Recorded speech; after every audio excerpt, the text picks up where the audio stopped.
Comedy Corner first opened, we were really the only two that were working. Gene was working at the Bell Ringer as a DJ, and I was working at Cafe Dallas as a DJ, and we somehow ended up at the Comedy Corner together. Well, early on in our careers, Apple Computer had just got started, and they called the Comedy Corner, and I happened to be answering the phones that day. And they said, we want to do a roast of our CEOs. And we went, great. I go, you know, it's going to cost, you know, we set out the price. And I think, what was it? We were like $300, $200, something like that. And I told the guy, I said, now you know that a roast means we're not going to make them look good. And they go, no, no, no, no, no. We want you to roast them. All right. So Gene and I sat down, we wrote all these jokes, and we get to the gig, and it was a Halloween party. So all the CEOs are sitting on the back of the stage with like Nixon masks on and, you know, all these goofy outfits, and there's a clown. Like literally big red shoes, a rubber nose, makeup, big baggy pants, and he's the MC. And so they give us our checks, big mistake, paying us before we perform. And so Gene goes, I'll go up first, I want to get my shit over with. I'm like, all right, whatever. So Gene goes up and starts just lambasting these people. Now, let me preface this by saying that before we went up, a guy went up and, Gene, why did he have a... He was a flasher. He was a flasher, and he had a rubber penis. Right. And he put it in his mouth, and people were all laughing and having a great time.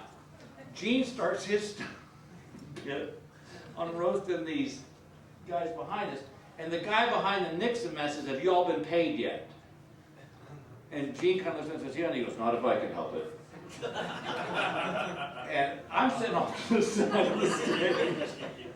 And Gene kind of looks at me, but he keeps going on with his act because he's a trooper. When all of a sudden the clown comes up on stage and grabs the mic from Gene and goes, I think that'll be enough. And we were fired. So we got in the car, looked at the address where the bank was, and because it was a daytime show, and we drove to the bank where the checks were drawn on to cash. And so with that, I'm going to bring up my dear, dear, dear friend, and this is McGuire.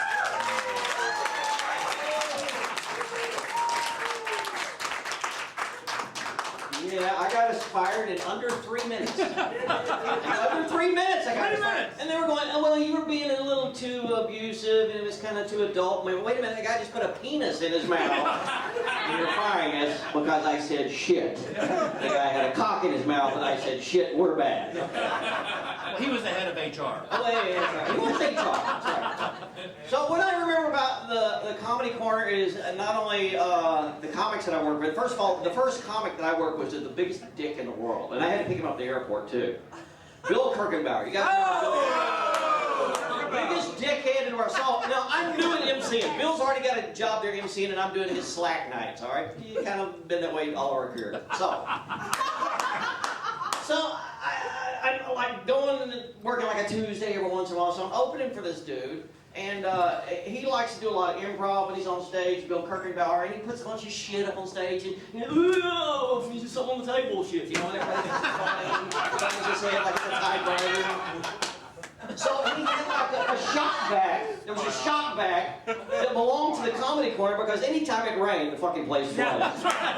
Every time it rained, the place flooded. So any night, any show, someone could have died, but didn't. So there was a shop vac up there, and he was going to use it, I guess, in his show. I didn't. So I came up the first night, and I just kind of touched it and did a line or two.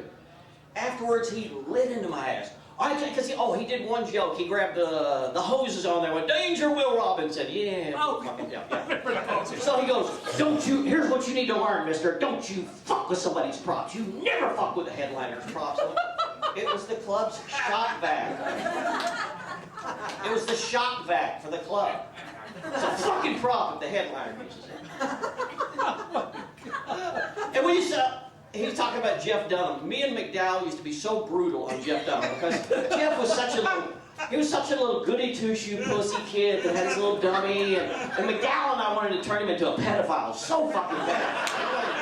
know, because he was working we was working at Six Flags. We thought, you know, we let the kid's cock. We can get this guy. So we're trying to get this guy, you know, fuck with his head, get him to say, like Bill said, get him to say fuck and stuff like that. So we would fuck with him all the time, and you know, when he'd first get there, he'd set like his case down and open it up, and we'd hide his fucking dummy. We'd go in the green room and stuff it under the couch, and he'd be freaking out. He goes, "Have you seen Walter? Who the fuck is Walter? Oh, Walter! Where's Walter? You don't know who Walter is? My dummy, where's my dummy? Dude, you need to keep an eye on your dummy, man. When John started out there, I got to see a lot of the guys starting. And John McDowell, who's, in my opinion, one of the best comedy writers in the country, bar none, always has been, always will be. Way undersold himself when he sold his act to Ron White for $25,000. Should have made $400,000. Yeah. Anyway, John was the best writer of all of us, the best writer. But when he first started, I don't know what the deal was, but John used to write his jokes on his hands in ink, like all over his fucking hands. Sheriff Palin told me to do that. See? So he would be like, yeah, I know, always the funniest, the quickest, and the rest of it. So he would be up there doing a joke, and it'd be getting laughs, and all of a sudden it'd be like blue, and everybody quit laughing, blue. He'd be talking, and he'd do like a gesture with his hands, and it'd be like blue, and it'd be like, what the fuck is going on with the blue hands? That's my balls, by the way.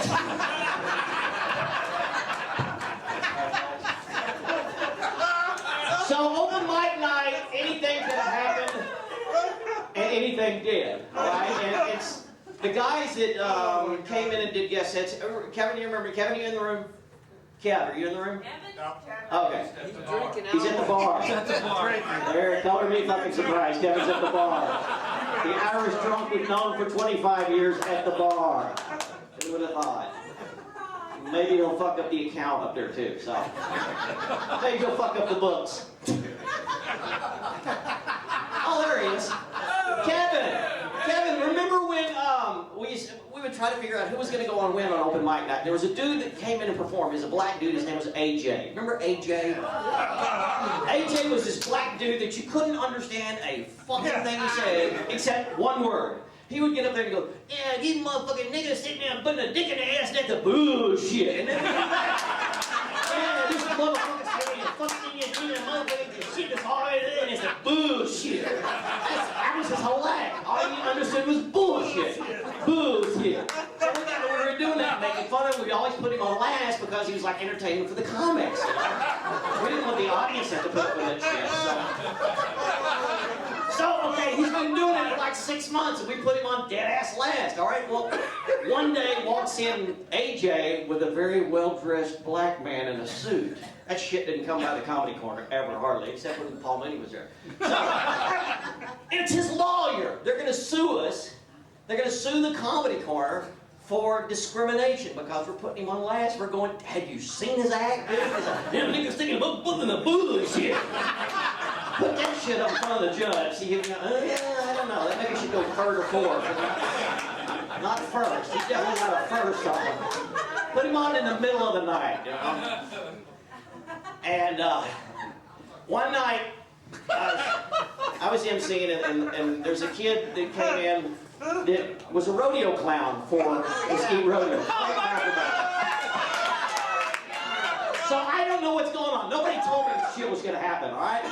So I'm emceeing, and he's up there doing his clown shit, and I'm up on stage kind of hanging out with him, and then he starts to close his show, and I thought he's done, so I get up there, thanks, how about a hand from Frank McElvain? He walks off stage to the exit door, opens the door, and brings a fucking live donkey on stage. And I'm like chicken shit, Irving, city boy raised guy. I fucking dove into the, God damn, a fucking animal, a donkey or something. I swear to God, he brought aside the donkey. I went, dude, if that thing shits up there, you're cleaning up. That ain't MC gig stuff. That's your cleanup, dude. So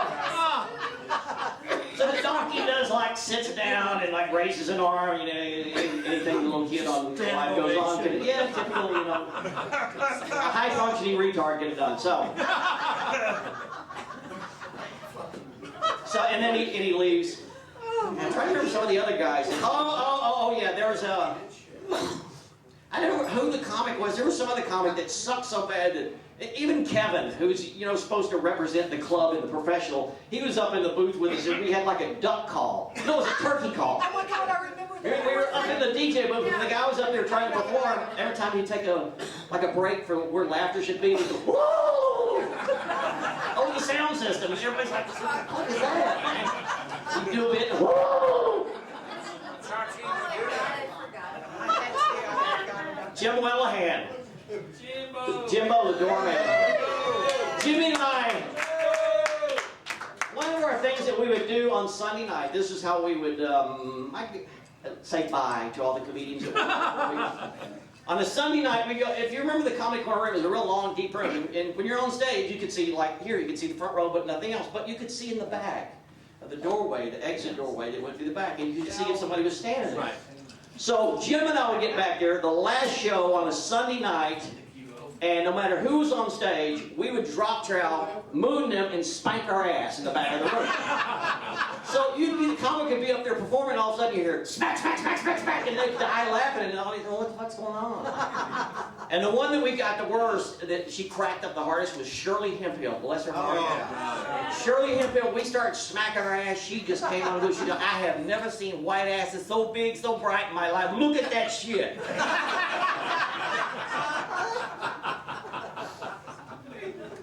And we got in a lot of trouble too, man. Well, you know what? Here's the deal. When the club closed down, we were a family. Like Bill said, we were a family, so we'd hang out there, and usually we'd had plenty of cocktails, so we figured out shit to do to get in trouble. And I remember one night, there were some apartments that were right behind the comedy club, okay? And they were nasty-ass apartments, and they finally condemned them. They condemned them, they put a chain link fence around them, okay? So we're sitting at the bar one night, and the back door by the bar leads right to the apartment. So you open the back door, the exit door, and you see the apartment. So the door was open, there was a breeze coming through. I don't know who started it, but somebody grabbed a bar mug from the bar and went over and walked to the door and chucked it over to the apartments and went through the window and busted the window. Pretty soon there's 8 guys over there with ashtrays, we're going beer glasses, coffee mugs. And here's how fucked up we were. They caught us because there's the logo on the fucking ashtray. It says Comedy Corner on the ashtray. The windows are all busted and I wonder who did all the Comedy Corner did there. So then we had to pay for the shit and we were pissed off because you're like, you're going to tear this shit down anyway, we were helping, why don't we get paid? Oh, the memories. All the memories. Okay, last one. This is a story about my buddy Kenny Moore's in here. Kenny Moore, I love you dearly, brother. I miss you for years. All you comics that I haven't seen in 20 years, I miss you. And I was gone for a while, but yeah. Never for the grace of God go I. Okay. Kenny Moore and I had to do a private party like Bill and I did on that. But this was a high school reunion for Sherman High School, okay? So, they said, I said, are they aware there's going to be comedians? Oh, sure, they know there's going to be a band, they're going to have comedy, it's going to be a lot of fun, it's their 10-year high school reunion or 20 or whatever. And it's Sherman. Sherman, they're pretty, fucking, you know what I'm talking about. They're white Aryan nation light compared to Victoria. So we go up there to do this party, and they said, feel free to make fun of people, and here's a list of people you can make fun of them. This guy had cancer, and this guy's in prison. So, you know me, I'm never one to shy away from anything distasteful, so I write some prison jokes, some dude dying of cancer jokes. So Kenny goes up there, and he's got to open the show. He opens the show up, and they don't know there's going to be a comedian, so they start heckling Kenny. And Kenny, can get me, starts slamming them, and then all of a sudden, beer bottle comes up. So I throw beer bottles at it, and they're Coke cans, and I'm freaking out over here. Shit, I gotta follow that. So I have my notes that have like prison jokes and cancer jokes. So I write on the other side, Kenny, get the fuck off stage, the car's running, let's get the fuck out of here. So I hand it to Kenny on stage, and he starts reading the prison jokes. And that's what I remember best about the comedy. The people, the fun, Julia, the lunch club, the stuff did for us, and all you guys.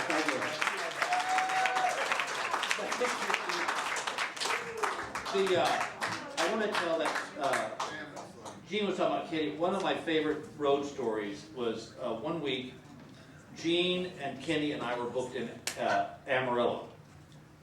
And so, if you've never been there, for a day it's horrible, but for a week it's death.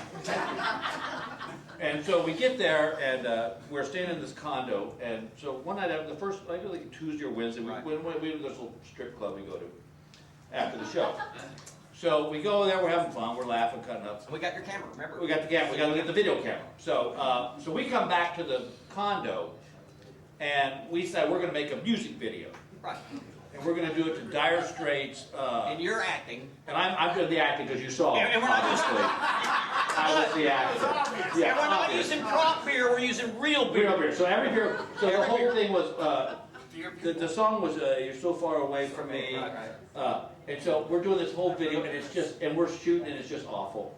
Well, But it gets better as we get drunker. We're drunker and Because drunker. I'm drinking and filming. And so We have that song. we have the video somewhere. Do you? Oh. And so we said, all right, well, we finished the music video, and we're 3 sheets to the wind.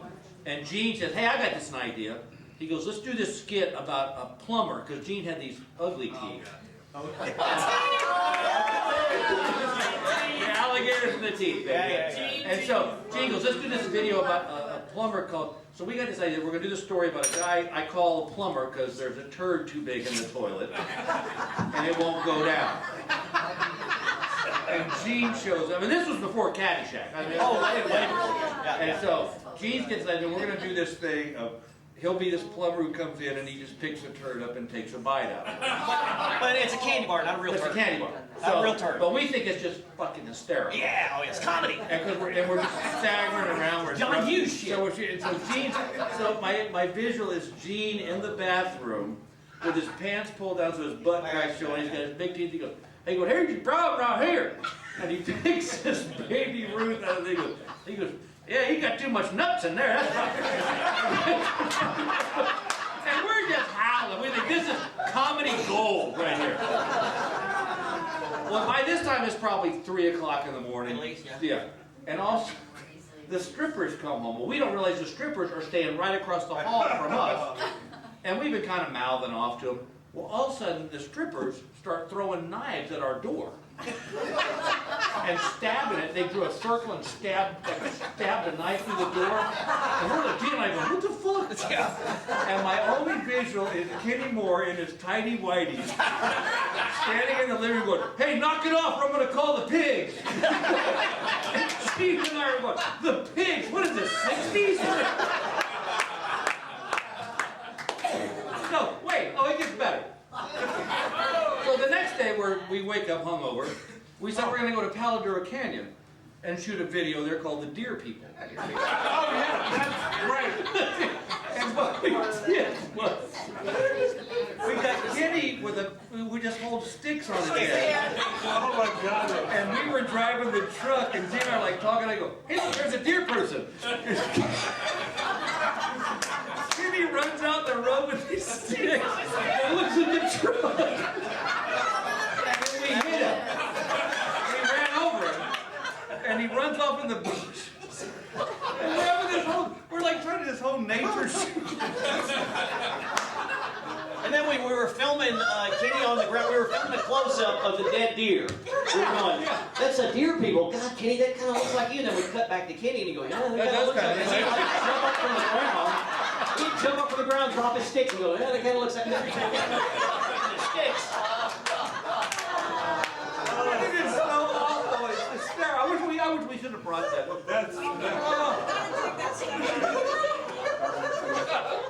And then, of course,